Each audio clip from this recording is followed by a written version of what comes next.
خلاصة الأهلي هي خلاصة واضحة جدًا، أنت كنا بنقولها زمان، أنت بتلعب ب2 جناحين عندهم نفس المشكلة، إن هم ما عندهمش قدرة إبداعية، مش creator، ما عندهمش قدرة على صناعة اللعب. واحد جناح خط يجمع أرضيات كتير وعايز مهاجم زي وسام أبو علي، زي سيف الدين الجزيري، أي مهاجم هيدر، والأهلي لا يمتلك ده.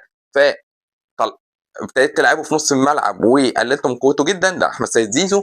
الناحيه الثانيه عندك مهاجم بيلعب، عندك جناح بيلعب از شادو سترايكر اكتر، بينزل عايز يخترق منطقه الجزاء، عايز يا اما يشوط يا اما يلعب براسه هيدر.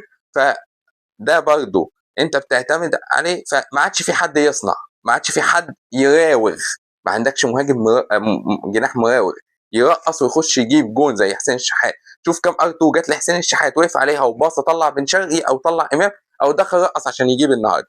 فهي دي المشكله، زيزو وتريزيجيه ثنائيه في الملعب، ما ينفعش دول يبقوا الجناحين الاثنين في قلب الملعب في نفس الوقت.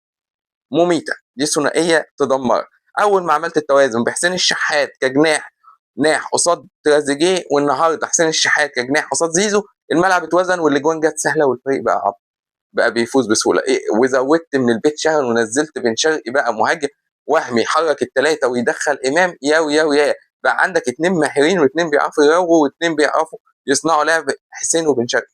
عايز ايه تاني؟ كنت بتحاول تحل المشكله دي ببن شرقي، بس ما كنتش عندك الجرأه انك تودي تريزيجيه يمين وتخلي بن شرقي شمال عشان يبقى هو الكرييتور ويبقى هو المراوغ.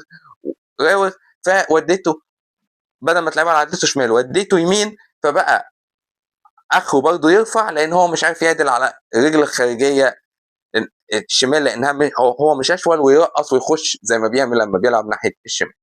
فدي مشكله الاهلي، وده حلها اللي حله هو المدرب اللي بغبائه ضيع الدوري.